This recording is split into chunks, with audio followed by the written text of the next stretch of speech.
አስታውሱ። ትሞታላችሁ። እናንተ ግፈኞች ሆይ ትሞታላችሁ። እናንተ ጨካኞች ሆይ ጨካኙ ሞት ይይዛችኋል። እናንተ አፈር አይንካን ያላችሁ፣ እናንተ የሰው ብሶት የማይገባችሁ፣ እናንተ ሰው በማስለቀስ የምትኖሩ፣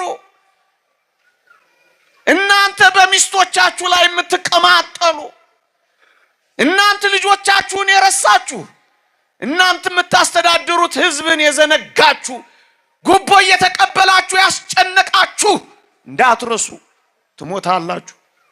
ወጣችሁ ማትገቡበት ተኝታችሁ ማትነቁበት ቀን ይመጣል። እንደ ሳቃችሁ አትቀሩም፣ ታለቅሳላችሁ። ኃያላን እንደሆናችሁ አትቀሩም፣ እንዳስጨነቃችሁ አትቀሩም፣ ትሞታላችሁ። ይሄን ስለረሳን ነው እኮ ምድርን የኛ ያረግናት። በተውሶ መተን የተቀራመትናት እንዳትረሱ። ለምን ነገስታት አትሆኑም? ለምን ኃያላን አትሆኑም? ለምን ሲያዩዋችሁ የምታሳሱ ቆንጆዎች አትሆኑም? ለምን በሜካፕ አትዋሃዱም? እጅግ የሚያምረው ሽቷችሁ፣ እጅግ የሚያስደንቅ መዓዛችሁ ጭክን ካላልኩ በቀር መሽተቱ አይቀርም። ትሞታላችሁ። ትሞታለህ አለዋ ንጉሱን። ትሞታለህ። ንጉስ አጋግ የሚባል በዚህ በመጽሐፍ ቅዱስ አለ። በጣም ከጭካኔው የተነሳ የሴቶችን ማህፀን እየሰነጠቀ በሰይፍ ወንድ ነው ሴት ነው እያለ አሁን በአልትራሳውንድ ነው የሚታየው። አጅሬስ በሰይፍ ወንድና ሴት ነው እያለ ጭካኔው እኮ ነው። በሞት ላይ ቀለድኩበት እያለ መዝናናት ሁሉ ጀመረ። በሰው ለቅሶ ሚዝናኑ፣ የሰው ብሶት የማይገባቸው፣ በሰው ኑሮ የሚቀልዱ አንድ ቀን እንዳዋረዱ መዋረዳቸው አይቀርም፣ እንዳሾፉ ማሾፋቸው አይቀርም፣ እንዳስለቀሱ ማልቀሳቸው አይቀርም። ዘመን መቀየሩ ዙፋን መለወጡ አይቀርም። አጋግን ተመልከቱት። ዙፋኑ ሲቀየር ነብዩ መጣለታ ሳሙኤል ሰይፍ ይዞ ወደሱ ሲመጣ ምን እንዳለ ታውቃላችሁ? ሞት እንዴት መሪር ናት አይል መሰላችሁ?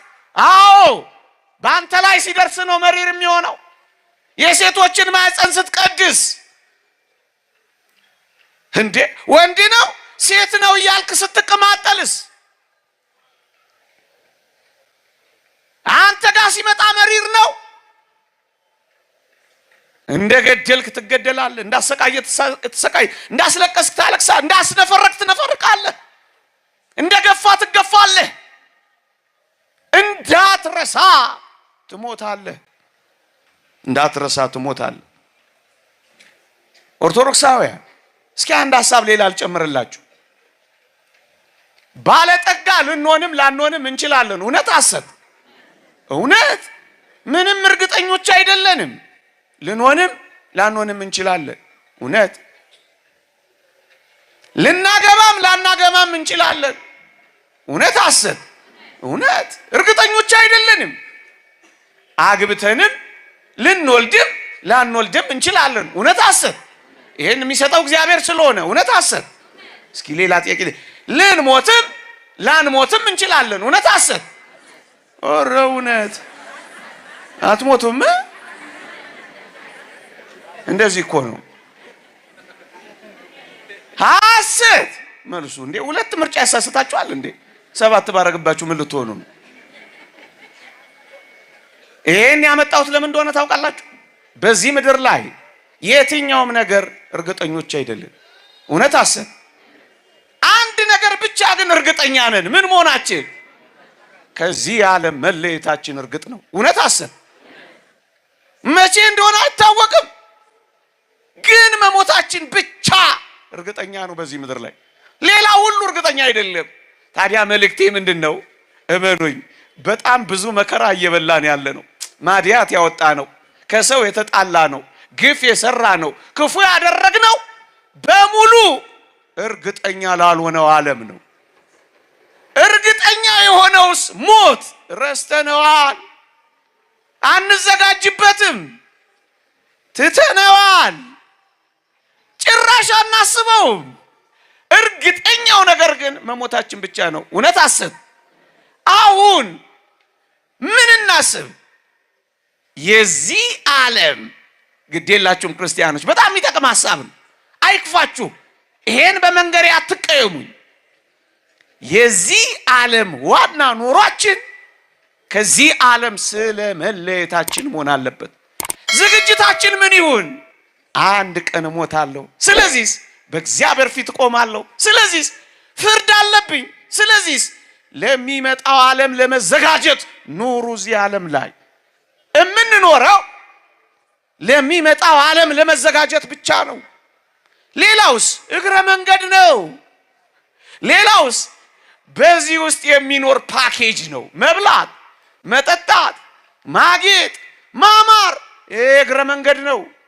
ዋናውስ ጉዳይስ በዚህ ዓለም ኖረን በዘላለም መንግስት መክበር ነው። ስለዚህ አሁን በዚህ ዓለም ስንኖር ለሚመጣው ዓለም እየተዘጋጀን እንኑር። ጭምቶች ሆናችሁ ንጹሃን ሆናችሁ ግፍ ሳትሰሩ ሰው ሳትበድሉ ልጆቻችሁን በመልካም እያስተዳደራችሁ ሕዝብን በእውነትና በንጽህና ያገለገላችሁ ጨዋዎች ሆናችሁ ለሚመጣው ዓለም እየተዘጋጃችሁ ኑሩ። ምክንያቱም እርግጠኛው ነገር መሞታችን ስለሆነ። አንድ ሊቅ እንዲህ ይላል፣ በዕለተ ፍትሕ በፍርድ ቀን የሚገጥመን መልካም ይሁን ክፉ አሁን አይታወቅም ይላል። በእርግጠኝነት የታወቀው ነገር ቢኖር መሞታችን ነው ይላል። በሞቴ ማንም ሰው በምድር ላይ ሞትን እንኳን ያስቀረው ያዘገየው የለም። እደግመዋለሁ፣ እንኳን ያስቀረው ያዘገየው የለም። አታስቀሩትም፣ አታዘገዩትም። ማንም አይችልም። እናንተ ፈላስፎች፣ እናንተ ሳይንቲስቶች በጣም እንድናደንቃችሁ ከፈለጋችሁ እስኪ ሞትን አስቀሩና አሳዩን በሏቸው። እንወዳችኋለን። በጣም ጥሩ ጠቃሚ ነገር ሰርታችሁልናል። ይሄው አሁን የምጮህበትን እንኳን ፈጥራችሁልናል። እናከብራችኋለን፣ ምርምራችሁንም እናደንቃለን። ግን ደግሞ በሞት ምክንያት ከናንተ በላይ እግዚአብሔርን እናከብራለን፣ ልዑልንም እናመልካለን፣ ለሱም እንገዛለን። እስኪ ይህንን አሸንፉና አሳዩን። ከመቃብር አስነሱና ሞትን ድል ንሱና እንደ ተበላሸ መኪና በምንጨቃ የሚነሳ አይደለማ ሰው። የሕያው እግዚአብሔር እስትንፋስ ያለው ነዋ። ይሄ እንኳን አስተምራቸው። ኃያላን ሆይ በኃያሉ ሞት ፊት ትርዳላችሁ። መሞታችሁ አይቀርም። በር የዘጋችሁ በር መዘጋቱ አይቀርም። ያባረራችሁ መባረራችሁ አይቀርም። ሂዱ ከፊቴ መባል አይቀርም። በየመስሪያ ቤቱ ሂዱ ከፊቴ የምትሉ አንድ ቀን ልዑል እግዚአብሔር ሂድ ከፊቴ ማለቱ አይቀርም። ያመናጨቃችሁ፣ ግፍ የሰራችሁ፣ ባዶውን የበተናችሁ በዕለተ ፍትሕ ክፉ ወይም ደግ ምን እንደሚሆን አናውቅ። አንድ ነገር ግን እናውቃለን፣ እንሞታለን። ይቺን የሚያስብ ክርስቲያን ኃጢአት ስለማይሰራ ነው ርዕሰ ጉዳይ ያደረኩት። እሞታለሁ፣ በእግዚአብሔር ፊት እቆማለሁ፣ ፍርድ አለብኝ ይላል። እስኪ አንድ ጥያቄ ልጠይቃችሁ። መኖር ማለት ምን ማለት ነው? አንድ ትርጉም ተርጉመን እንለፍ። መኖር ማለት ምን ይመስላችኋል? መብላት፣ መጠጣት፣ መዳር፣ መኳል፣ ማማር፣ መውለድ። መኖር ማለት ምን ማለት ነው? ምዕመናን መኖር ምንድን ነው? ይሄ ነው መኖር? እስኪ አንድ ጥያቄ ልጠይቃችሁ። ኖረን ኖረን ኖረን ኖረን ምን እንሆናለን? እስኪ ጮክ በሉልኝ። ምን እንሆናለን? ስለዚህ መኖር ማለት አሁን ይሄን ትርጉም ከተስማማችሁ ትነግሩኛላችሁ። ኖረን ኖረን ኖረን ኖረን ምን ሞት ከሆነ አሁን የምንኖረው ለመሞት ነው። መኖር ማለት ለመሞት መኖር ማለት ነው። ይስማማችኋል? ባይስማማችሁስ? እውነቱ እኮ ይሄ ነው። እናንተን ዲፕሎማት ሆኜ ላናግር ብዬ ነው እንጂ እውነቱ ይሄ ነው። አሁን የምንኖረው መጨረሻው ምን ለመሆን ነው?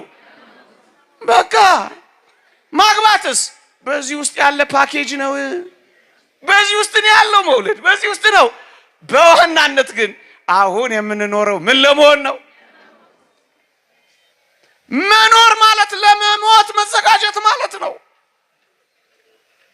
ምንም ሁን ምን መኖር ማለት ለመሞት መዘጋጀት ነው። መኖር ማለትስ ግፈኛ እንዳትሉኝ እቺ ነግሬያችሁ ልለፍ። መሞት ማለት መኖር ማለት ለመሞት መኖር ከሆነ መሞት ማለትስ ምንድነው ካላችሁ ወይ መሞት ማለት ደግሞ ለመኖር መሞት ማለት ነው። ሰምታችሁኛል? የምንኖረው ለመሞት ከሆነ የምንሞተው ለምን ይመስላችኋል? እግዚአብሔር ይስጣችሁ፣ ደግ ክርስቲያኖች ናችሁ። የምንሞተው ለመኖር እንደሆነ ታውቃላችሁ? ታውቃላችሁ? ቆይ ጠበቅ አድርጌ ልጠይቃችሁ። ምን ግር አሰኛችሁኝ እኮ። የምንሞተው ለመኖር እንደሆነ ታውቃላችሁ? አዎ። እሺ፣ ዛሬ ብትሞቱ ይሻላችኋል ወይስ ዛሬ የአሜሪካ ቪዛ ባስመጣላችሁ? ምን ነው ፈገግ አላችሁ? እቺ ነገር አላት እንዴ? ነገር አላት መሰለኝ። ለመኖር ነው አይደል የምትሞቱት? ቪዛ ላስመጣላችሁ ወይስ ዛሬ ብትሞቱ ይሻላችኋል?